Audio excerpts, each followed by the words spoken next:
Olá, seja bem-vindo à terceira temporada do podcast A Experiência do Paciente da Sobresp, a Sociedade Brasileira de Experiência do Paciente e Cuidado Centrado na Pessoa.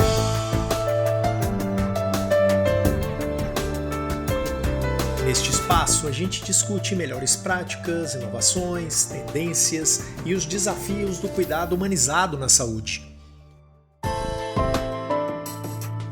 O objetivo da Sobresp é transformar a experiência de pacientes, familiares e profissionais, oferecendo insights poderosos para um ecossistema de saúde mais eficiente e centrado nas pessoas. Junte-se a nós e conecte-se a um futuro mais humano na saúde.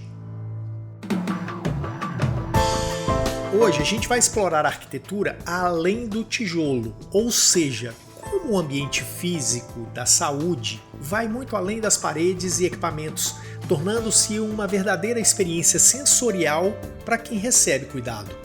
Por isso a gente trouxe para você a Eleonora Zione, arquiteta e pesquisadora conhecida como a médica de ambientes, e vamos conversar com ela sobre como elementos como natureza, luz, som, cores e até cheiros podem ser incorporados como parte do cuidado. Aí eu separei 3 cortes para você já ir saboreando o nosso episódio. Não existe ambiente neutro. E quem falou isso foram os designers noruegueses nos anos 1970. Nossa, mas uma arquiteta falando sobre natureza, biofilia, isso não se aplica, né, ao ambiente de saúde. Se aplica muito, porque o ambiente de saúde, ele precisa ter essa relação saudável, né? Aí até parece um pleonasmo, mas é a função saúde e a relação saudável entre o ambiente e as pessoas.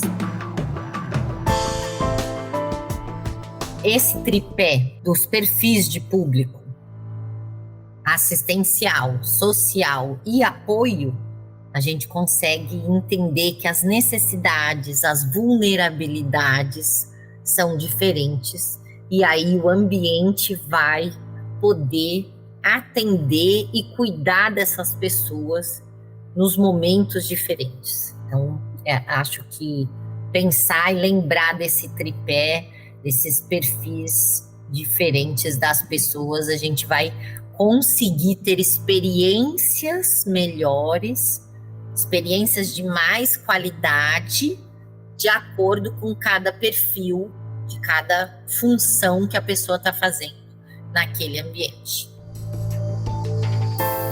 E aí, preparado? Bora começar? Então vamos, eu sou o Túlio Fonseca e é um prazer estar com você aqui hoje.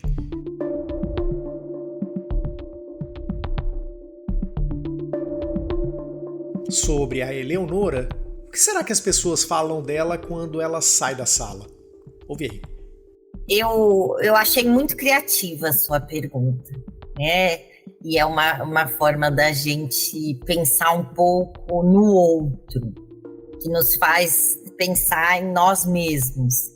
Mas estudando a neurociência e comportamento humano, eu vejo que é difícil a gente ter a percepção do outro, porque cada um tem a sua própria percepção.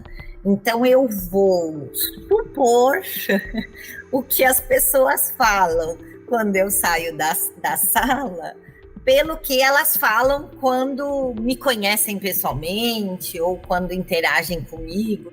Basicamente, a Eleonora é uma pessoa muito curiosa. Eu sou uma pessoa que não gosto de ficar parada. Apesar de gostar do conforto, e nós vamos conversar sobre o conforto humano, eu não gosto de ficar na chamada zona de conforto. Eu gosto muito de novos desafios. Eu gosto de criar conexões diferentes. Eu tenho autoconfiança, então eu não sinto receio de fazer coisas novas. Eu acho que a gente precisa, né, fazer coisas diferentes para obter resultados inovadores. E eu faço muito isso na minha vida, seja profissional, seja pessoal. Acho que não dá para a gente separar isso. Nós somos um ser completo, né? Eu acho que quanto mais a gente amadurece, a gente vai entendendo isso. E isso, no mundo corporativo hoje, é mais fácil entender, né? Que a gente tem isso, por mais que a gente tenha facetas, né? Mas nós somos um diamante, né? Completo, né? Que, claro, cada um tem uma faceta. Mas a gente, eu aplico muito isso. Então, eu imagino que quando eu saio, as pessoas falam o que falam para mim, né? Elas falam: Eleonora, que energia que você tem. Eu ouço muito isso.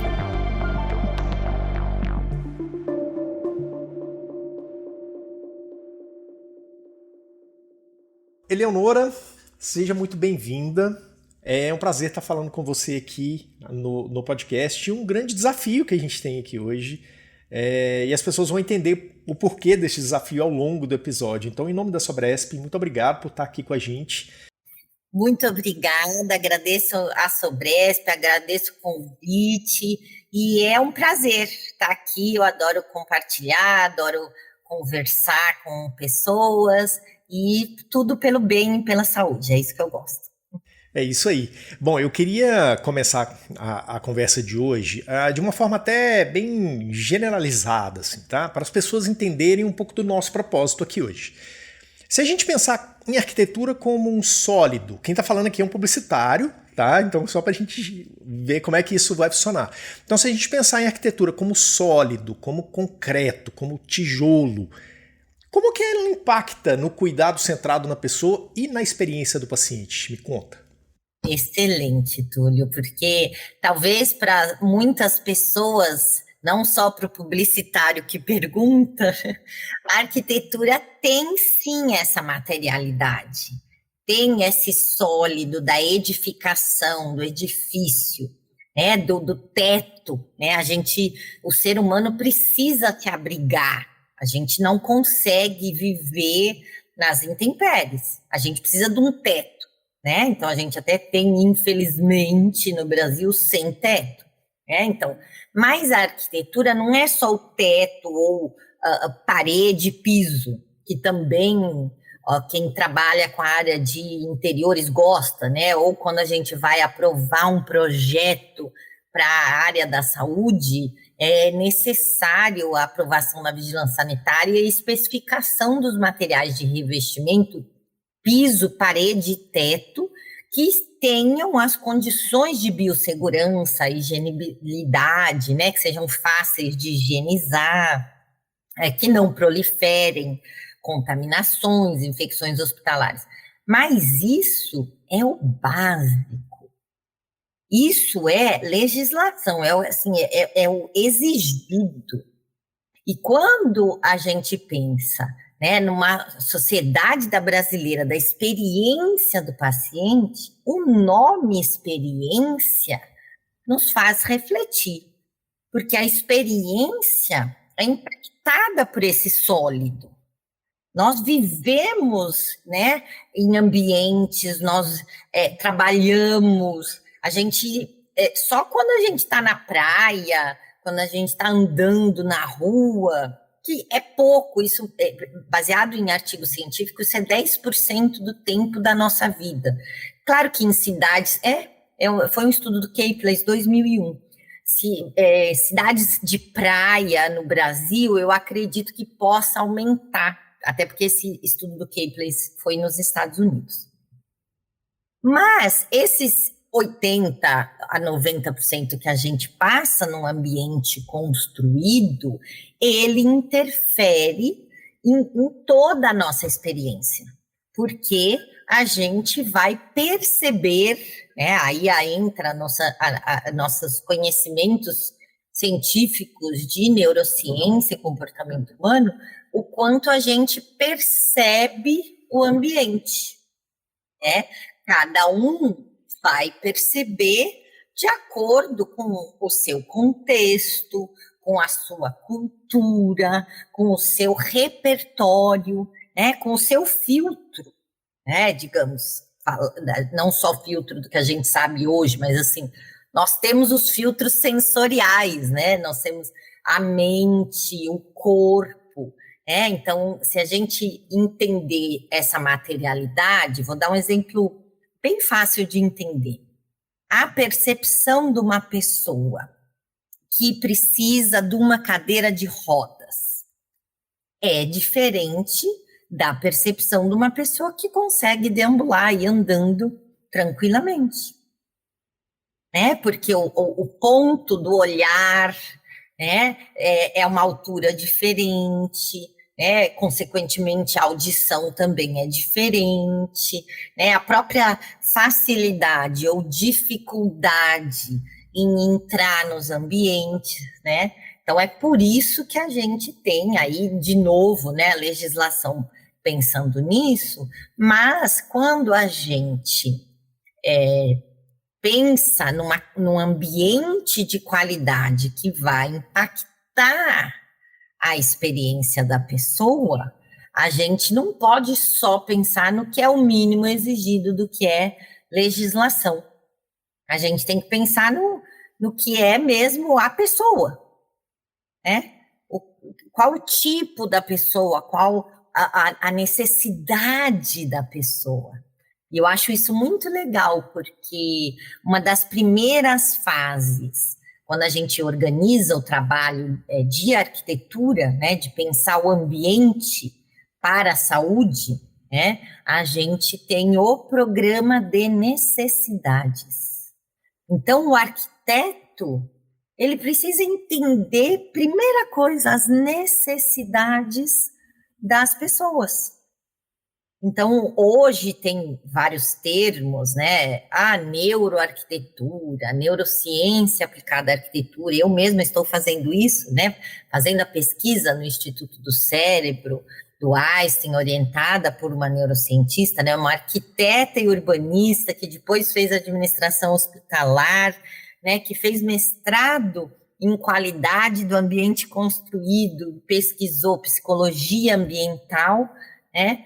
Criou essa ponte de conexão científica, né, de áreas correlatas, para entender mais a pessoa. Só que a arquitetura sempre foi feita para as pessoas.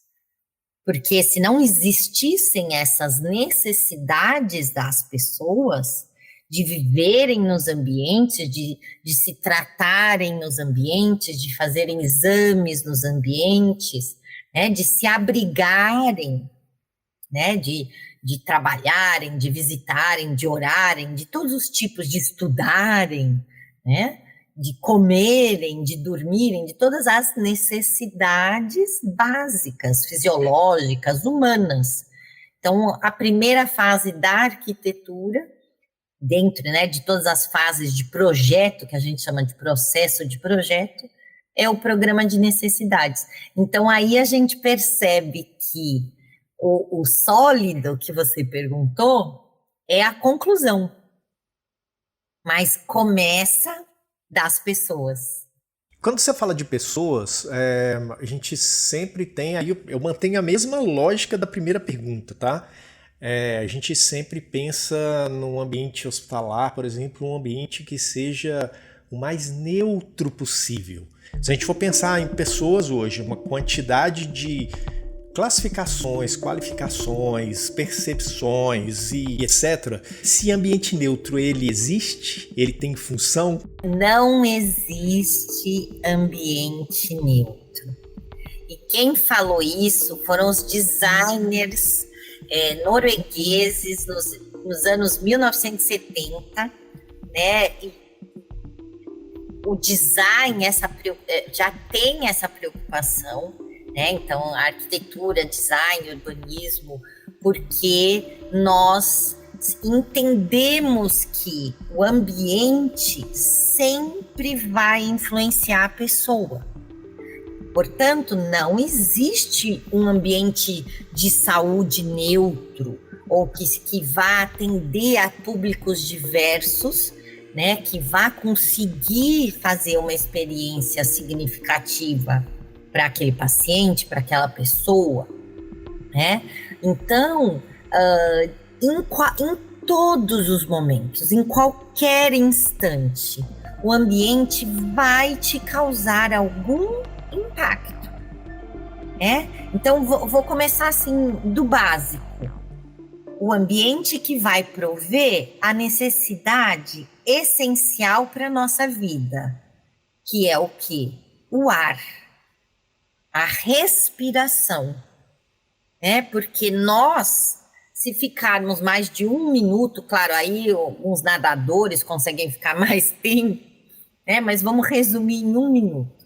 Mais de 1 minuto sem ar, infelizmente a vida, que é o nosso maior bem, acaba, né?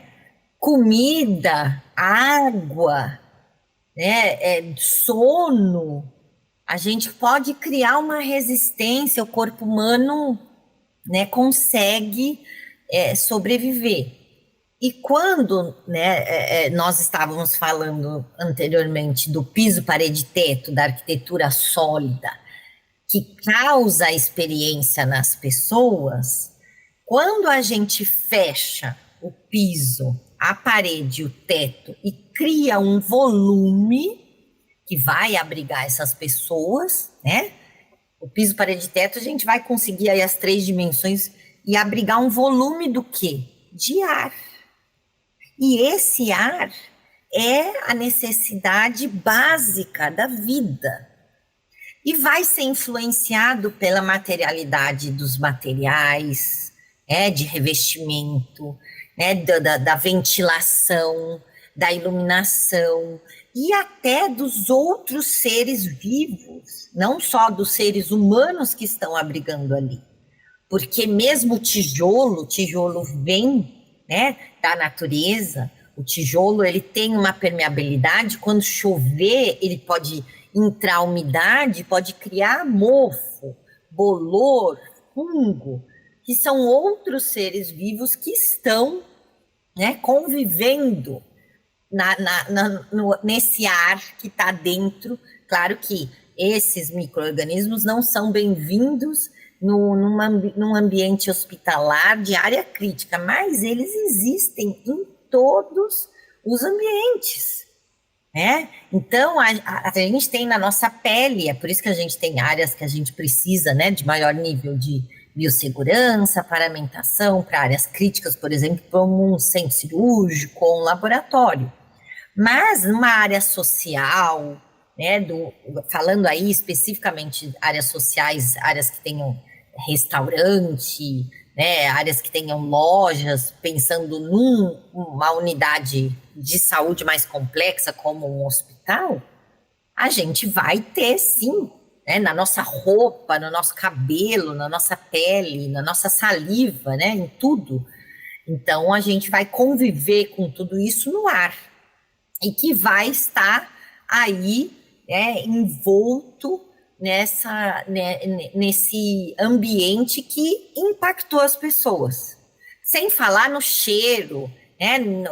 Então, assim, muitas vezes as pessoas acham que colocar um ambiente neutro para um ambiente de saúde é colocar um ambiente todo branco, né?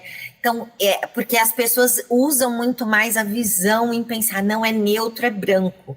Não é, né? Não é só a visão, todos os outros sentidos. Mas um ambiente todo branco, ele não faz bem.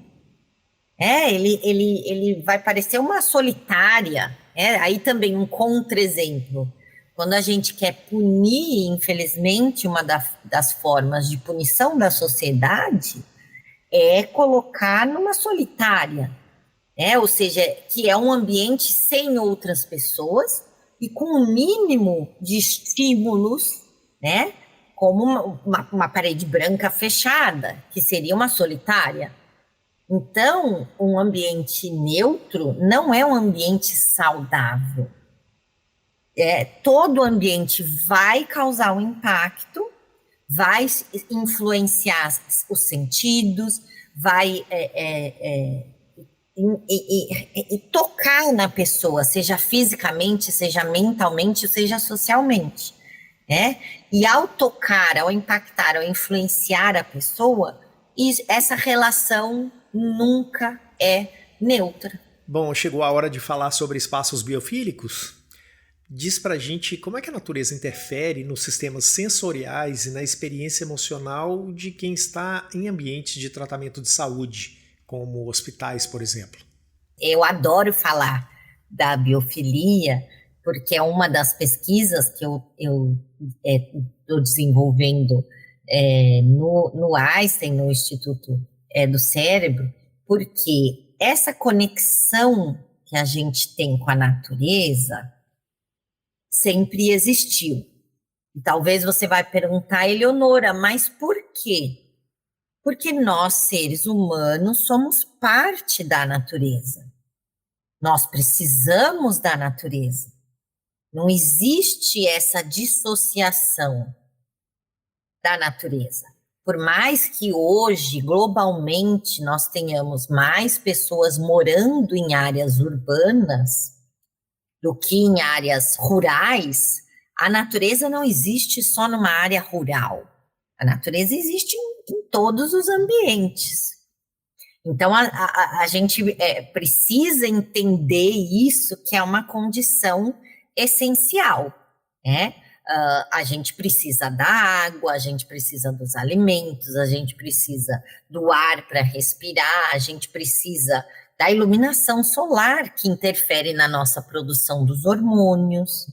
A gente precisa dos estímulos que nos fazem impactos positivos ou até negativos e que geram emoções diferentes. A gente precisa desse equilíbrio com a natureza. Por mais que eu não consiga não mencionar que a gente está numa fase de desequilíbrio, de mudanças climáticas, né? Então, hoje é o último dia da COP30 em Belém, aqui no Brasil. Então, é uma fase muito importante, né?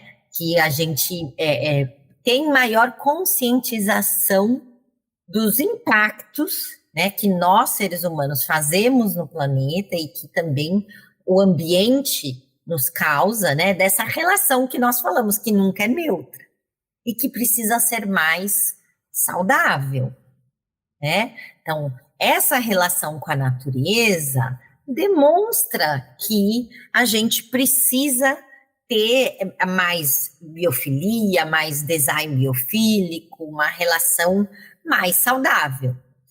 Claro que o nome biofilia agora tem sido mais usado para trazer para ambientes de saúde ou para ambientes construídos, como as pessoas estão aplicando mais decorrente dessa necessidade de uma relação mais harmônica. Eu acredito que seja uma resposta dessa questão da sustentabilidade, da forma da gente se relacionar melhor com a natureza. Então, tem sido muito... Meus alunos gostam muito de falar de biofilia, do design biofílico. Só que isso não é novo, não é uma tendência ou novidade, é só uma forma que a gente consegue aplicar essa nossa relação com a natureza mais harmônica, mais equilibrada. Então, da maneira que a gente extrai os recursos, as matérias-primas para fazer o sólido, né, do tijolo, do aço, da madeira, vem da natureza. As estruturas que nós construímos, os hospitais, as unidades básicas, as clínicas, vêm da natureza. né? Então, a biofilia é essa forma de abordagem diferente que nos faz ficar próximos da natureza, né? E o nome é bem isso, philos é amigo do latim, e bio, né, da vida, né? E que aí se aplica, por exemplo, ao design biofílico, né? Então, é uma forma, é uma abordagem mais amigável e que é mais saudável, né? E eu gosto muito de entender que talvez, nossa, mas uma arquiteta falando sobre natureza, biofilia, isso não se aplica, né, ao ambiente de saúde. Se aplica muito, porque o ambiente de saúde, ele precisa ter essa relação saudável, né? Aí até parece um pleonasmo, mas é a função saúde e a relação saudável entre o ambiente e as pessoas. Por quê? Só muda a escala. A saúde individual é a primeira escala, é a saúde do ambiente, a nossa casa, né? O ambiente que a gente fica mais, que é o que a gente falou, que não é neutro nunca, que sempre influencia, né? E aí é fácil de entender, né? Como a gente falou, não só as cores, o ar, né? Ou até a contaminação. As pessoas entenderam no Covid, né? Que o ambiente poderia trazer uma contaminação mesmo sem ver, né? Que é a biossegurança que a gente precisa nos ambientes de saúde. Então, essa é a primeira escala, a saúde individual do ambiente. A segunda escala, que é maior, é a escala da cidade, da saúde pública, né? Do país. E a terceira escala, quando amplia mais ainda, é a escala da saúde planetária, que é a saúde da harmonia do nosso planeta com a nossa proteção, né? Sem aquecimento global, sem tantas mudanças climáticas, em harmonia com todos os elementos, e todos os biomas e toda a natureza. Então, que é o que a gente precisa, eu gosto do 3 porque dá equilíbrio, né? A gente precisa de uma harmonia melhor entre a saúde individual, a saúde pública e a saúde planetária. E o ambiente está sempre nessas 3 escalas. Então, a biofilia vem dessa harmonia entre a natureza e as pessoas, seja em qual escala. Agora, vamos falar mais sobre os impactos disso nos nossos sentidos? Muitos de nós, a gente estava acostumado com 5 sentidos, mas eu acho que não são apenas 5, né? E aproveitando o gancho, a arte, a luz e até os cheiros têm impacto direto no nosso bem-estar físico e emocional, certo?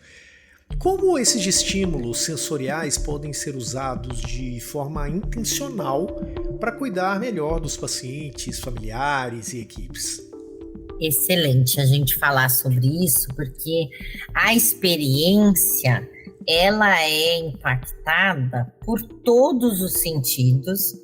E sim, nós não temos só 5 sentidos, é que os 5 sentidos são os mais conhecidos, né?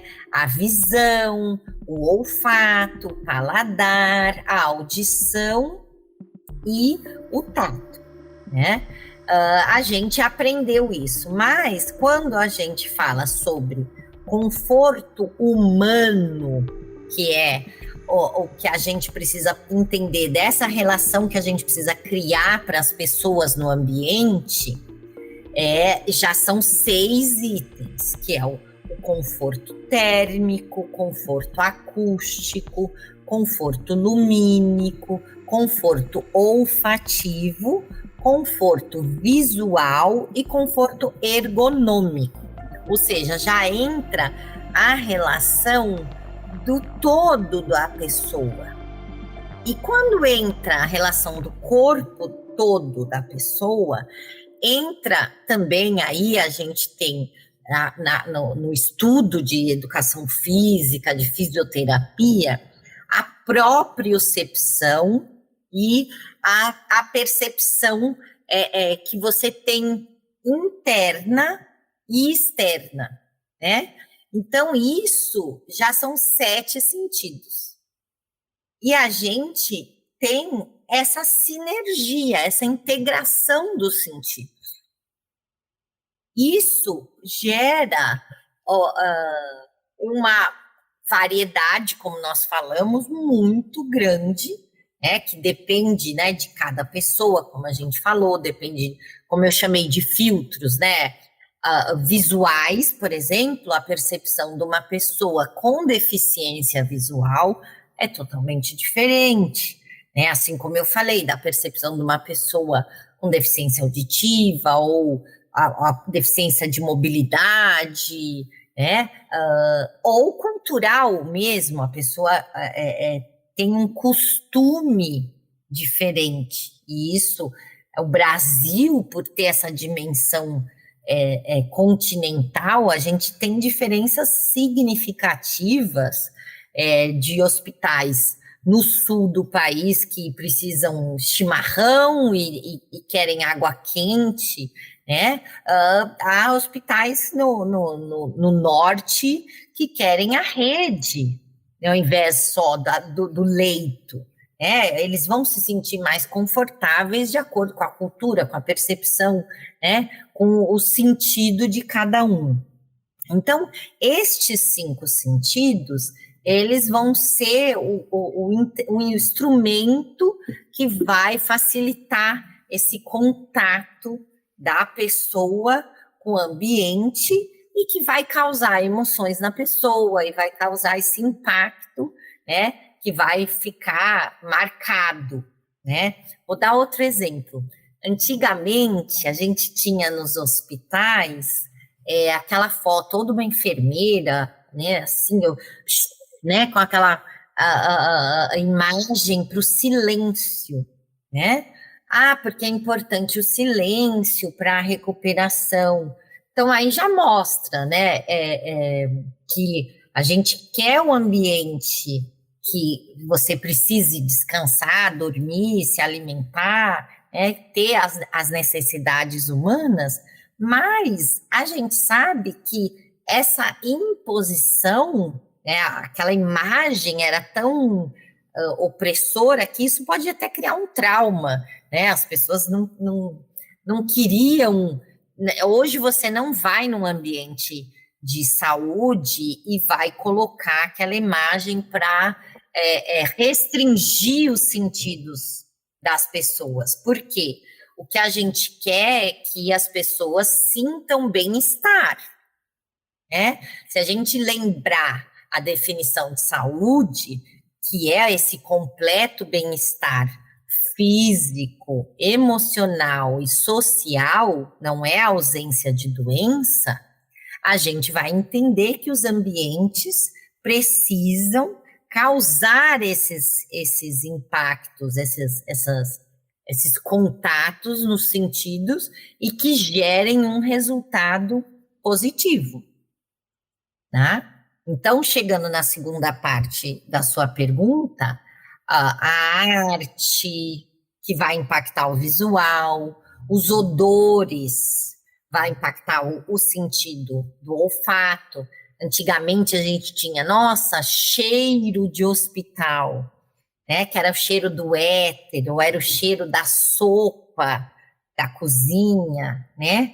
Que é desagradável. Imagina a pessoa fazendo um tratamento, né? Hoje o ambiente, aí a tecnologia ajuda muito, exaustão do ar, filtragem do ar-condicionado, ventilação natural. Então, combinação da tecnologia para causar uma experiência que vai ser sentida através dos sentidos, por isso que é sentida, né? Por isso que chama sentidos, né? Que vai ser vivenciada, a experiência é vivenciada através dos sentidos humanos.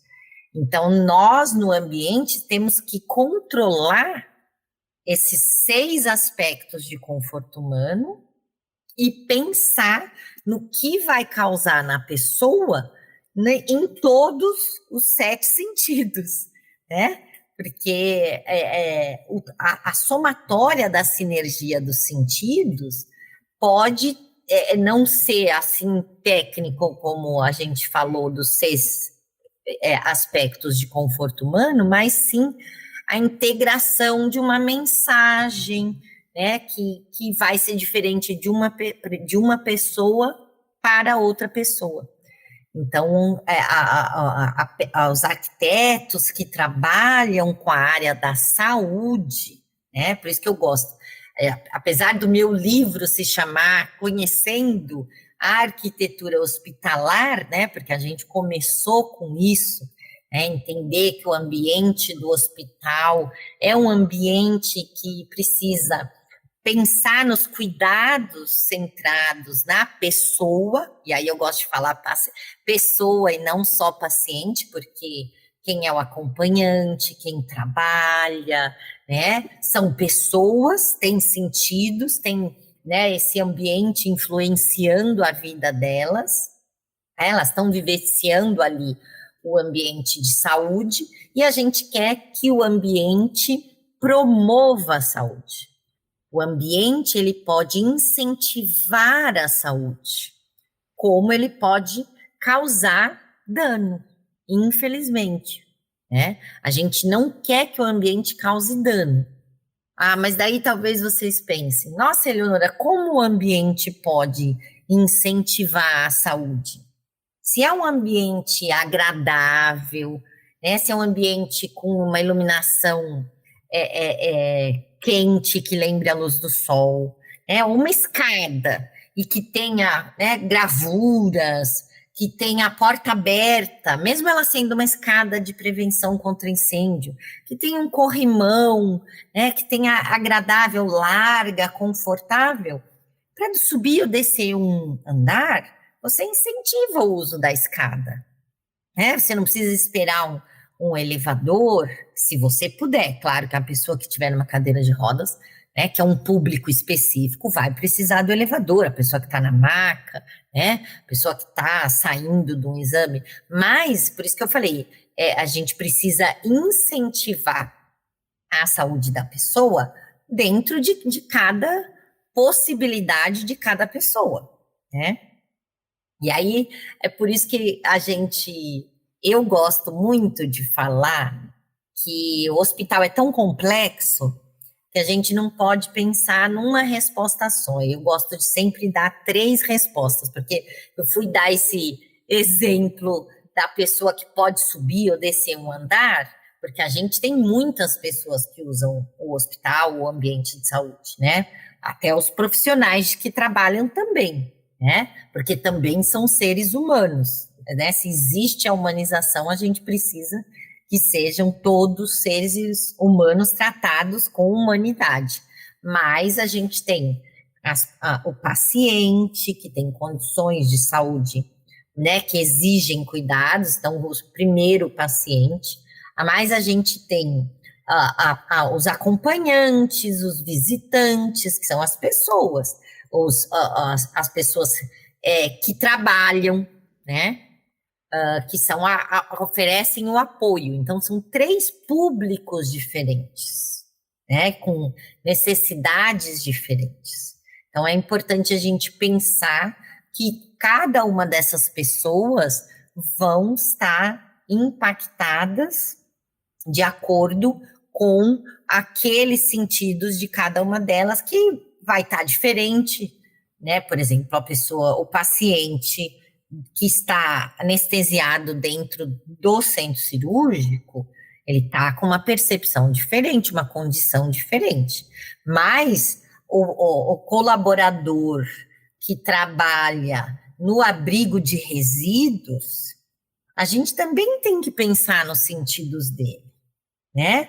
A gente também tem que pensar num local adequado para trabalhar, né, numa circulação adequada e como incentivar a saúde dessa pessoa também, né? Então, às vezes as pessoas falam só, no paciente. Eu acho que a gente tem que pensar na experiência das pessoas, porque afinal, né, quem trabalha que vai prestar assistência às pessoas. Então, a experiência pode ser mais ampla e os sentidos também. Por isso que a gente tem que pensar em todas as pessoas. Bom, e aproveitando a deixa, a nossa geração conhecia hospitais como espaços absolutamente brancos. O Hospital Todo Branco tem lugar hoje ainda? Não tem mais. Eu acho que o Hospital Todo Branco, ele vem, Túlio, de uma época em que se falava da máquina de curar, que veio muito, né, do Foucault. Eu falo, gente, a gente tem que pesquisar, entender a evolução e ter visão crítica. E aí vem do que eu falei, que eu sou curiosa e gosto de pesquisar e gosto de entender as relações e as conexões e o que isso interfere na gente. Não existe máquina de curar e o ambiente de saúde ou o hospital não cura. Não existe ambiente de cura. Assim como não existe ambiente neutro, não existe ambiente de cura. Eu entendo que isso seja uma tradução errada, porque a gente lê muito artigo científico em inglês. Eu trabalhei numa empresa americana especializada na área da saúde por muito tempo, e os Estados Unidos têm o Center for Health Design, eles têm muita pesquisa, né, em arquitetura para a saúde, em design para a saúde, assim como tem a Academia Internacional de Design Health, que é global e envolve todos os continentes, que a língua de comunicação global hoje é o inglês. Portanto, eu acredito que o healing environment, né, aqui no Brasil as pessoas traduziram como ambiente de cura, né, o environment, o ambiente, e o healing, né, vem de heal, mas a gente vê que healing aí é um presente contínuo, né, por quê? Porque heal, né, que é curar-se, né, é um processo, por isso que é healing, com ing no final, né? Então, a cura é um processo. Então, o ambiente, ele é um dos elementos que vão colaborar nesse processo terapêutico, tá? Não quer dizer que você vai entrar num ambiente e vai se curar. Nunca, não existe isso. Existem doenças que não vão ser curadas. A gente está tendo envelhecimento da população, a gente precisa de ambientes para os idosos, são ambientes de saúde. E não são ambientes que queremos que sejam brancos e de máquinas de curar. Primeiro que não vai curar, né? E a gente não quer que seja uma máquina, porque o ser humano é humano, não é máquina, e a gente precisa fazer algo para o ambiente que a pessoa se identifique, que seja humanizado, né? Porque o ser humano tem essa questão comportamental de gostar, né, do que é amigável, do que é saudável, do que é semelhante a ele. Uma máquina, né, como a gente tinha, um robô, um inox, né, eu acho que nessa época ficou muito assim, o ambiente inóspito, né, um ambiente tecnológico, todo de inox, ou todo branco, ou todo altamente tecnológico. O hospital não é isso. O hospital não deve ser isso. Eu acho que hoje a gente compreende, tem evidências científicas, evidências de mercado, evidências comportamentais, porque o ser humano, a gente precisa usar, né, evidências e dados, né, indicadores quantitativos, indicadores qualitativos, né, porque a gente é complexo,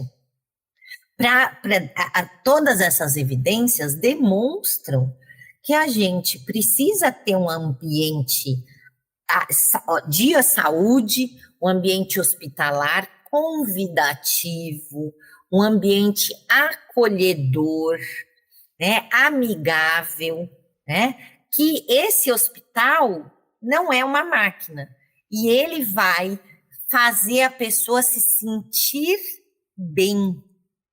É esse o objetivo. Mesmo na área mais crítica do hospital, como eu falei, são as áreas laboratórios, nível de segurança 4, centros cirúrgicos, salas híbridas, né, complexas, com nível de biossegurança muito alto. Uma sala híbrida é uma sala de cirurgia que combina o exame com o procedimento cirúrgico, né? Então, é o que a gente tem de mais complexo hoje num hospital, né? E, claro, tem exigências técnicas, exigências de biossegurança, mas, sim, a gente pode aplicar biofilia numa sala de cirurgia, e, aliás, eu já fiz isso, né? Em alguns hospitais que projetei, que dei consultoria, porque a biofilia não é só o verde da natureza, com planta, com terra, com sujeira. A imagem da natureza aplicada numa parede de uma sala de cirurgia traz esse benefício, né, para a pessoa que está fazendo a cirurgia, para as pessoas, para a equipe, né, que está ali. Por mais que o paciente esteja anestesiado, né, ele vê um pouco, né, mas todos esses aspectos que a gente falou nas questões anteriores do conforto humano se aplicam tanto para as áreas sociais quanto para as áreas críticas assistenciais. Então, é essa a mensagem. É isso que o ambiente de saúde precisa passar, essa mensagem, né, sutil, que o piso, parede e teto passam, né, através dos sentidos. Então, como você vai cuidar da saúde da pessoa? Nós somos cuidadores da saúde da pessoa de área de apoio. Nós somos, né, os profissionais que trabalham com o ambiente, somos um apoio para a equipe assistencial multidisciplinar. E falando em evidência, o que a neurociência já sabe, com base em evidências, sobre o impacto sensorial dos ambientes na saúde mental, no estresse e na percepção de segurança? Perfeito, excelente, porque a neurociência tem pesquisado muito, e os arquitetos que se preocupam com o ambiente de saúde.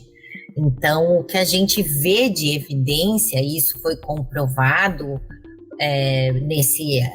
no primeiro URIS, né, esse icônico, esse experimento científico, em 2/4 de internação, um que tinha a vista da janela e outro que tinha uma vista para uma parede de tijolos. O que tinha a vista para a parede de tijolos teve um tempo de permanência maior. O que tinha a vista da janela, como eu falei, a iluminação, a ventilação, os sentidos, né, estimulados de forma mais saudável, né, teve uma recuperação mais rápida. Então, a gente quer que o ambiente realmente estimule a saúde. E hoje existem vários experimentos científicos sendo feitos de qual é a influência, né, da cor, A gente tem muitas pesquisas, muitos livros falando da cor, das proporções, tanto que a ergonomia tem legislação específica para isso, né? Mas a gente tem evidências demonstrando o quanto a gente percebe de alteração nas emoções da pessoa, decorrente, sim, do ambiente ser mais agradável ou causar um ruído, um dano. Eu já falei ruído porque eu quero dar o exemplo do som, né? Porque esse equilíbrio é muito sutil. Se usava ter aquele sistema de chamada ou música ambiente, né? Não sei se vocês lembram quando tinha atenção, doutor, não sei o quê, favor comparecer, né? Por que não se faz mais isso? Porque a audição, ela é muito estudada porque é um dos sentidos que a gente mantém mesmo quando está dormindo, né? Então, as pessoas na internação, os pacientes quando estão no quarto de internação, a gente tem que se preocupar, né? Que seja um forro acústico, seja um revestimento do corredor, que ao passar um carrinho de limpeza, né? Esse barulho não vai incomodar o paciente que está dormindo, né? Porque a audição, ela permanece, né? A pessoa é um sentido nosso humano que a gente precisa saber. Olha, se tiver uma sirene, né? Aí a percepção da segurança, uma sirene de alarme de incêndio, vão ter que retirar esse paciente. Infelizmente, a gente não quer que aconteça isso, mas é por isso que a audição se mantém. E é por isso que, então, a audição precisa ser tão controlada, como eu falei, com os revestimentos que abafem, que não passem o som de um quarto para o outro, ou de um consultório para o outro, ou até do balcão de atendimento da recepção, né? Você não quer que a pessoa esteja falando de alguma questão do lado. Então, a gente também faz isso em diferentes escalas, né? De que a sua privacidade seja garantida. O quanto é importante a comunicação e o som, o ruído. Então, aquele áudio ou aquela música constante, ela era uma forma de incômodo, né? Assim como hoje, você vai colocar uma televisão numa área de estar, né? Eu já falo sala de estar, porque ninguém gosta de esperar no ambiente de saúde. Então, eu não chamo de sala de espera, é sala de estar. Você vai estar alguns momentos esperando para fazer uma outra função, uma outra atividade naquele ambiente de saúde. Então, naquela sala de estar, a televisão também não pode estar lá, né, com barulho incomodando.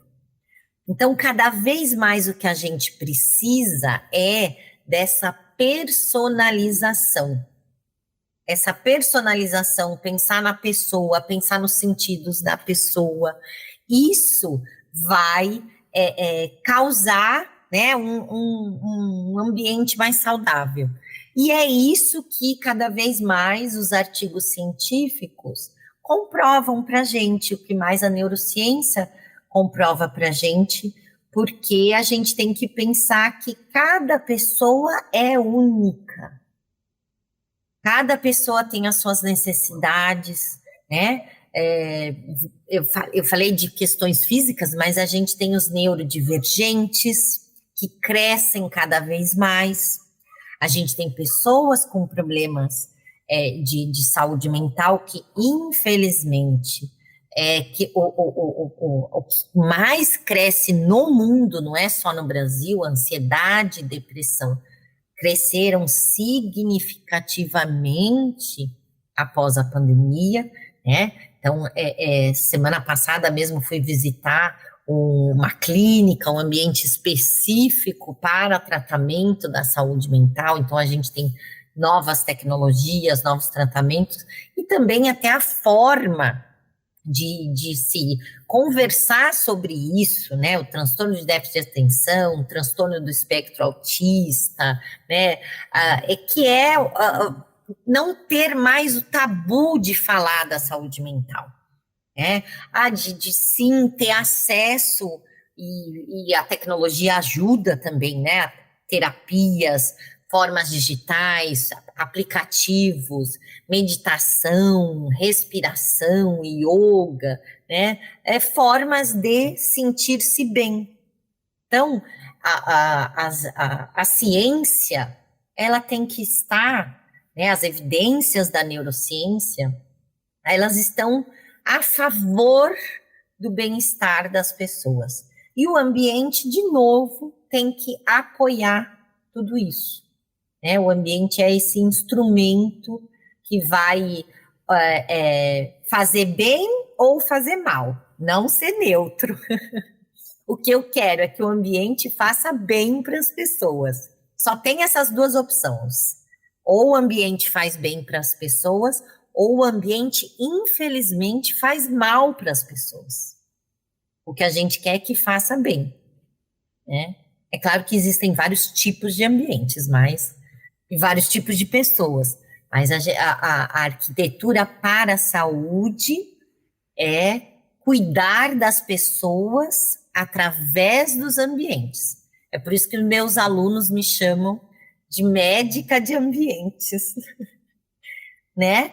Que não é a saúde pública, mas é o ambiente, através da arquitetura, através de tudo que a gente está falando. Cuidar das pessoas através dos ambientes. Foi uma querida ex-aluna minha que me chamou de médica de ambientes e eu adotei porque eu gostei, porque eu queria fazer medicina, né? E meu pai era já falecido, era engenheiro, mas eu acabei fazendo arquitetura, não me arrependo, adoro arquitetura e urbanismo, mas o cuidar das pessoas estava em mim, né? Então, eu gosto de ser médica de ambientes.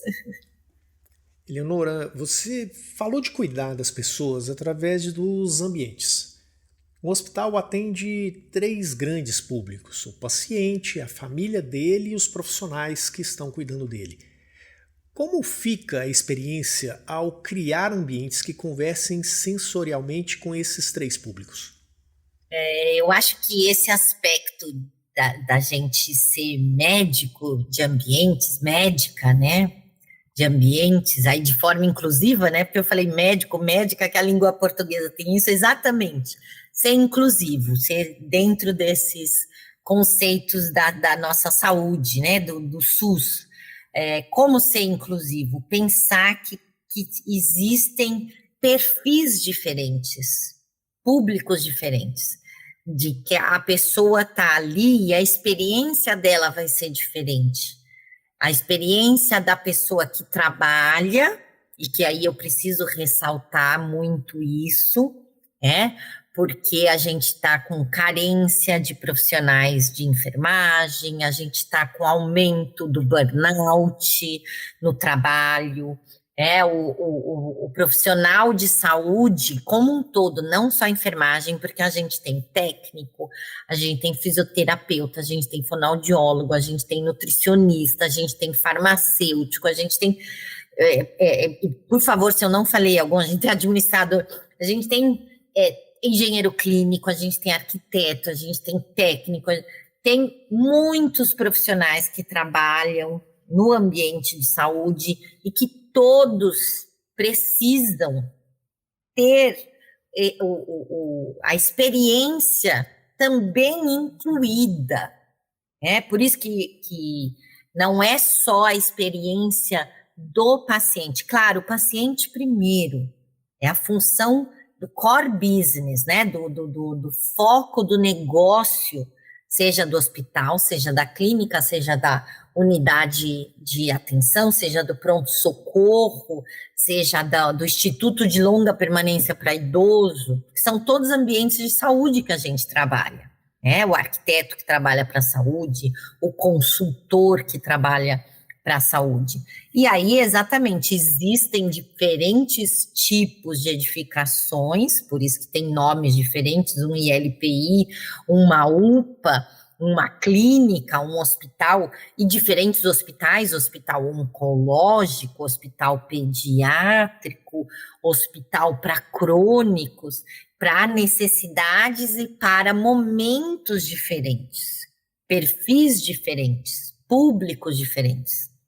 Então, tanto as pessoas que trabalham, as pessoas que vão ser assistidas, né, quanto as pessoas que visitam, as pessoas que acompanham, as pessoas que oferecem serviço, as pessoas que vão ali para oferecer alguma coisa, visitar, conhecer. Então, eu gosto de falar que a gente pode resumir, né, esses perfis diferentes em 3. E eu gosto do 3, eu já falei anteriormente, mas eu gosto de destacar porque esse tripé, né? Por que tripé? Porque 3 pontos determinam um plano, vem da geometria. E quando você tem um plano, esse tripé se sustenta, né?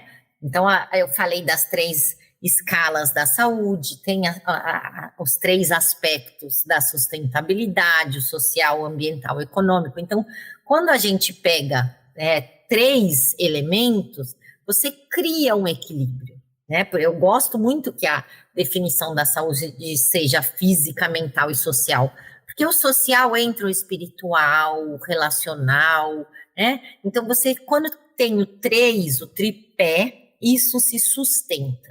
E aí eu gosto de falar que para o trabalho arquitetônico dos ambientes de saúde, a gente precisa pensar, né, no público, né, no social, no assistencial e no apoio.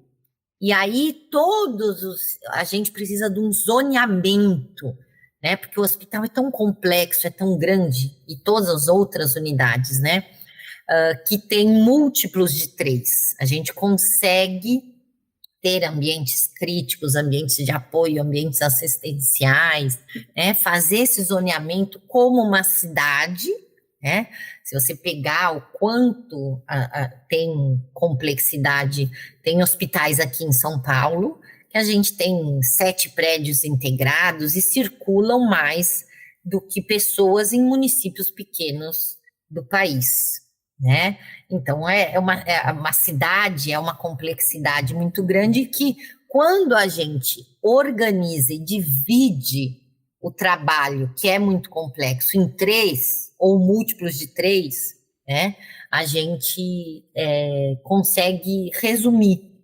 Então, esse tripé dos perfis de público, assistencial, social e apoio, a gente consegue entender que as necessidades, as vulnerabilidades são diferentes, e aí o ambiente vai poder atender e cuidar dessas pessoas nos momentos diferentes. Então, acho que pensar e lembrar desse tripé, desses perfis diferentes das pessoas, a gente vai conseguir ter experiências melhores, experiências de mais qualidade, de acordo com cada perfil, de cada função que a pessoa está fazendo naquele ambiente.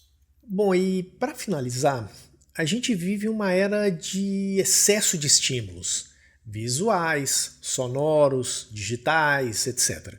A arquitetura pode ser um antídoto a isso? Como é que ela pode atuar em meio a esse mundo hiperativo? Nosso mundo é hiperativo, nosso mundo do século XXI, ele é híbrido, né? Não só, como eu falei, das salas de cirurgia são híbridas, mas o mundo é híbrido e a gente não tem mais como negar. Falando de ambientes, a gente tem também 3 tipos de ambientes. O ambiente construído, que é o que a gente falou de piso, parede, teto, o ambiente natural, que aí quando a gente vai fora na praia, na piscina, ou traz essa mescla, né, com natureza, ou a imagem da natureza, como eu falei da biofilia, e o ambiente digital.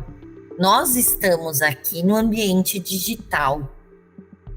E isso tem muitos benefícios. Nós estávamos falando, eu tenho daqui a pouco, né, outra reunião, a gente tem o benefício do ambiente digital, o mundo. Hoje você vê a quantidade de artigos científicos, você visita as obras de arte, que antes a gente não tinha todo esse conhecimento nas mãos, literalmente, né, na potência de um celular conectado na internet. Você conversa hoje com qualquer lugar do mundo, qualquer hora, manda foto, faz vídeo, 3D. E esses estímulos, como você chamou de hiperativo, eles vão impactar o cérebro. E o nosso cérebro é do Homo sapiens. A gente evoluiu, mas a gente não mudou o cérebro. E aí é o neurocientista Dr. Miguel Nicoleles, que eu gosto muito, ele fala: o nosso cérebro não é híbrido, né? O nosso cérebro, ele precisa funcionar como ele sempre funcionou, né? O nome da minha empresa é Asclepio Consultoria. Asclepio ancestral de Hipócrates, né? É o deus da medicina.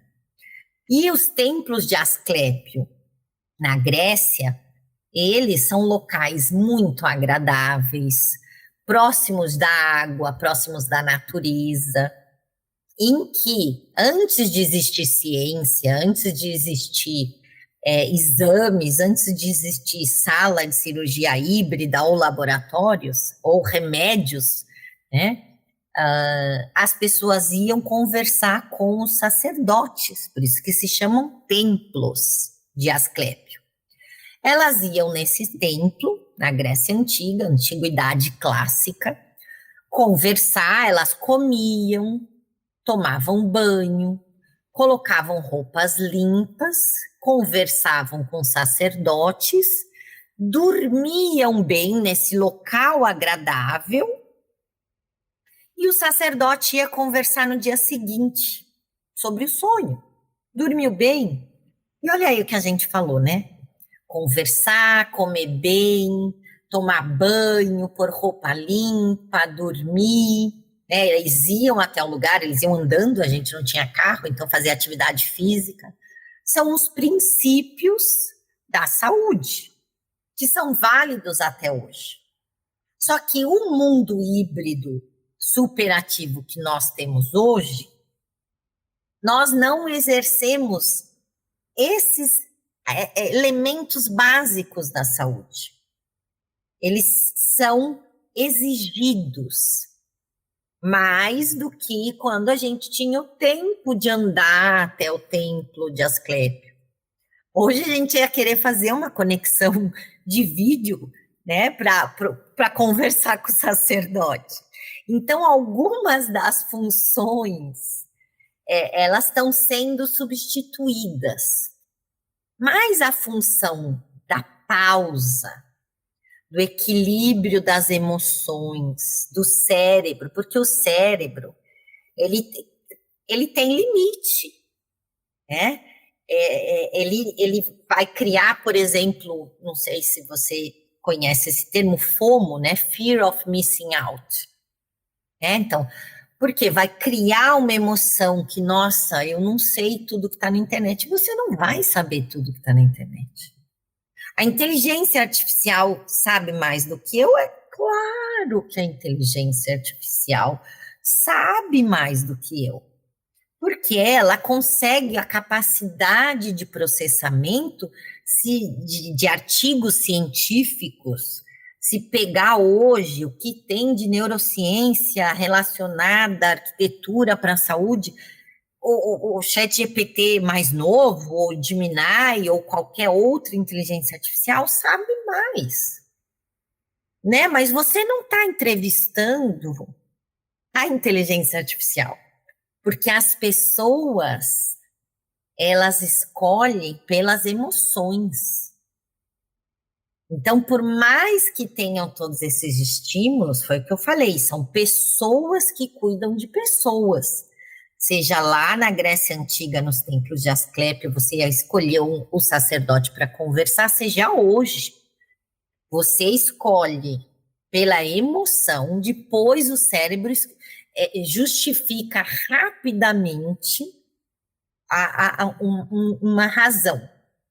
Mas nós, seres humanos, somos seres emocionais. Não vai ser o século XXI hiperativo e todas as novas tecnologias e as inteligências artificiais, a conversa 3D, o que tiver de mais novo, maravilhoso, não vai substituir o ser humano. O ser humano que usar suas capacidades humanas.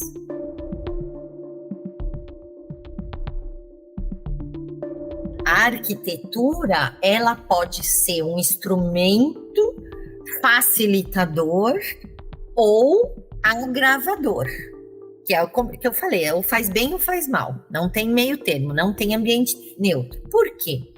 Um ambiente que vai ser facilitador, como eu falei, está bem instalado a câmera, a elétrica, o sistema de prevenção contra incêndio, está tudo integrado, compatibilizado, agradável, bonito, aroma equilibrado, exaustão, tudo e que causa aquela experiência positiva em várias pessoas.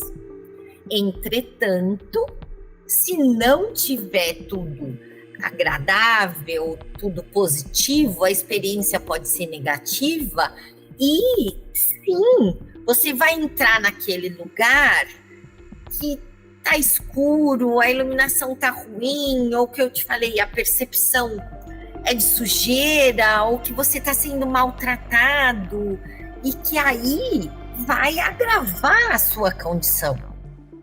Seja uma condição de saúde, ou seja uma condição física, ou condição de saúde mental. É o jeito que você vai ser tratado. Então, eu acho que seria melhor a gente falar que a arquitetura, ela não é um antídoto, mas ela é um meio, ela é uma forma de apoio que, se você for para um ambiente agradável, né, que tenha a natureza, que tenha todos esses elementos que estimulem o conforto humano, que te façam sentir bem, de acordo com a sua condição, com o seu repertório, com a sua cultura, com a sua necessidade, a arquitetura pode ajudar no seu processo terapêutico. É por isso que eu gosto de falar que a gente, na área da arquitetura para a saúde, né, de trabalho do médico ou da médica de ambientes, é criar ambientes terapêuticos. E o ambiente terapêutico, ele é o ambiente que ajuda nesse processo. Então, um ambiente que seja terapêutico, ele vai pensar na pessoa, ele vai pensar na experiência da pessoa e ele vai pensar que o resultado dessa experiência, que é subjetiva, que é complexa, né? Mas o resultado precisa ser positivo. O objetivo de uma experiência num ambiente de saúde é que a pessoa se sinta bem. Bom, eu havia avisado lá no início do episódio que a gente possivelmente criaria um episódio muito legal, com muita coisa muito importante, muito interessante e relevante para quem está ouvindo a gente. Eu acho que isso aconteceu. Te agradeço muito, Eleonora. Foi um prazer estar falando com você aqui. Em nome da Sobresp, te agradecer imensamente por tudo que você compartilhou com a gente hoje. Túlio, eu agradeço a Sobresp, agradeço a todos os envolvidos. É um prazer, eu adoro conversar, como eu falei, adoro gente, e eu espero que eu possa ter ajudado, né? Espero que vocês se sintam bem ouvindo, né? Que tenha um impacto positivo, né? Que realmente a gente consiga, aí com o trabalho de todos nós, a gente realmente trazer uma experiência positiva e fazer bem para as pessoas. Eu que agradeço, um prazer.